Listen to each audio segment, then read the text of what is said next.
Право на пета скорост влизаме сега в следващата тема с вниманието към детайлите, атмосферата, обстановката, отношението и въобще всички малки подробности, които само една жена може да забележи и то от пръв поглед. Точно така. А защо точно с този подход? Защото ще говорим за дамското рали, което предстои в Перник. При нас са Данаил Пенчев, един от организаторите на събитието, както и Десислава Атанасова, която и тази година ще се включи в надпреварата. Добре дошли! Добре заварени. Добре дошли сега. Пернишкото рали, дамското пернишко рали. Казвам го така, сякаш наблягам на думата Перник, страхопочитание изразявам в думата. Защо? Там има традиции това рали. Нали? Нека наблегнем на думата дамско рали. Перник е просто началото и финала.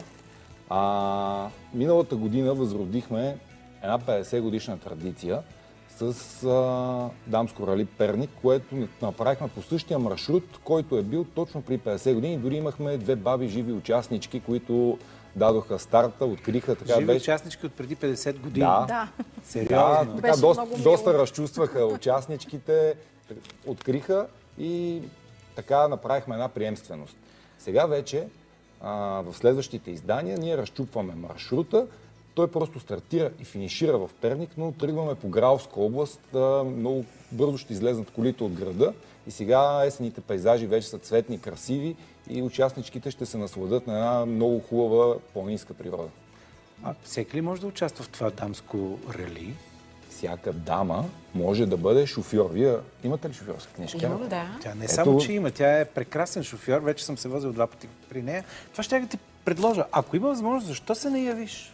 Ами не знам какво се изисква. Официално викания изисква се няколко неща. Първо, собствен автомобил. Автомобил, който е пригоден за движение по пътищата, отворени за обществено ползване. Вие карате в трафика. Ние не затваряме нищо, защото правилата са такива, че се движите с ограниченията на скоростта, но имат определени точки, в които трябва да сте на точно време. И имаме изпитания, които са на места извън пътя. Така че се движите абсолютно в трафика, както всеки дневно шофираме. Кой как съблюдава за спазването на правилата? Ние сме написали пътна книга. Това е едно от другите основни неща, която се чете от навигатора. И пътната книга, ако стигнете на точката в определеното време, вие сте се движили с скоростта, която ние предварително сме минали десетки пъти оттам, замерили сме я и за да сте прецизни, вие се движите с скоростта, която е зададена от законодателя. Няма как да се случват неща от бързане, от състезаване. Тук не си чупите колите. Рали е за благозвучие по-скоро. Не състезание. Да, състезание, надпревара между дами и трябва да има навигатор. Навигатора вече може да бъде мъж. Вие можете да седалката до нея. Ще приемеш ли това великолепно? Не гледаме много съмнително. Не, това ще ми коства твърде много нерви. Може с абсолютно всички коли. Имаме 3 класа. Клас ретро, съвременни и електрически хибридни, защото сме в модерната ера. Така че с ежедневката, където отивате и си пазарувате с семейното комби, може да дойдете да карате. Ето тя, примерно, навигатори са децата и то повече забавление.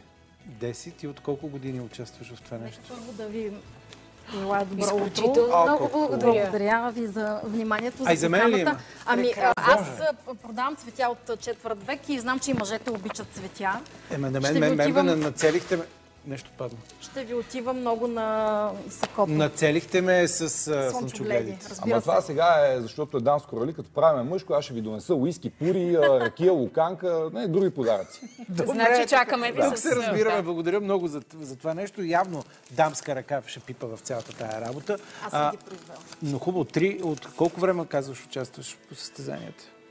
Поне от 12 години, понеже това им беше само като мечта, но така се случи, че моят настоящ съпруг направи кола и аз си реализирах тази мечта. Но ти се състезаваш в сериозни категории. Над 3000 кубика. Да. Колко коня е твоята кола?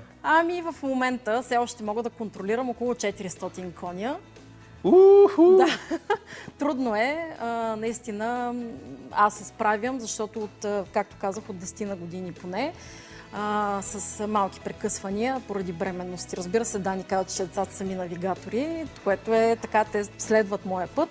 Чакай да уточним, те са навигатори в дамското рали. В дамското рали. В регуларитито ние правим рали Витоша, там където се кара с бавна скорост. А на пистата тя има състезателен автомобил. Тази година, когато правихме Classic Racing, това е единственото състезание на писта за ретро автомобили, тя в нейния клас победи мъжете, където се състезават на тази писта от много години и стана първа в класа си. Все пак, да, това се дължа изцяло наистина на моя съпруг. Той подготви уникална кола. Днеска има рожден ден, ще използвам, ако може да го поздравя, както и майка ми. Наистина днеска ни е голям празник и участието при вас. Ами, може би изразявам себе си. Аз няколко пъти се опитвах да се преодолея и да кажа не, няма да правя повече това.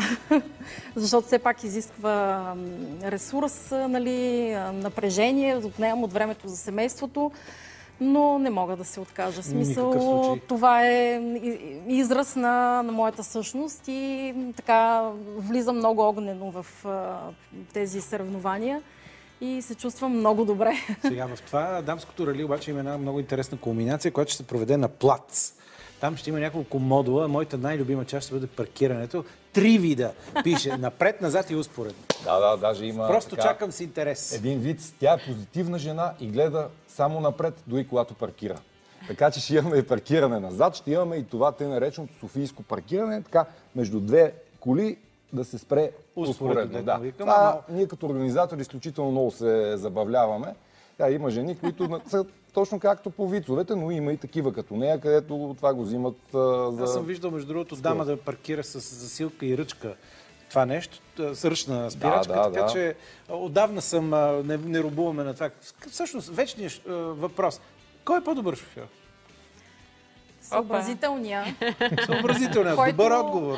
Който се чувства част от груповото движение. В София това е много важно и ще се предотвратят доста инфарктни ситуации, ако човек все пак вижда малко по-напред какво се случва и си поглежда с огледалата назад. Така, кога ще се случи дамското рали Перник? 21 октомври. Октомври е не случайно избрано, не случайно аз съм в Розово, защото това е месеца, който е световен във връзка с борбата срещу рака на гърдата. И все още текат записванията. Така че дамите, които все още се колебаят, да побързат, защото вече ни намаляват заявките и да не стане да нямаме 150 коли капацитета. Божо Иванова! Чакайте сега, а дамите, които участват обикновено в ралито, имат ли подготовка някаква по-специална извън шофирането ежедневното? Ами, ние сме направили всички изпитания да са свързани с ежедневното шофиране. Тренировката за тях е карането на колата ви. То е паркиране, то е познаване на габаритите, на колко да спреш. Гуми. Не. Значи аз се чувствам подготвена при това положение. Да ви кажа сега, имахме един куриоз, бяхме въвели изпитание смяна на гума. И ни заляха с SMS и с обаждания как да го махнем, защото на едната примерно изтрува 500 лева маникюра, на другата джантата е била голяма, не можела да сме и се съобразихме и го махнахме. И сега са само майсторско шофиране, неща, които тренирайки за ралито, вие ставате по-добър шофьор и на пътя в ежедневието. 21 октомври Надя Иванова, пореден участник, нейн навигатор ще бъде Стефан Щерев. Изключително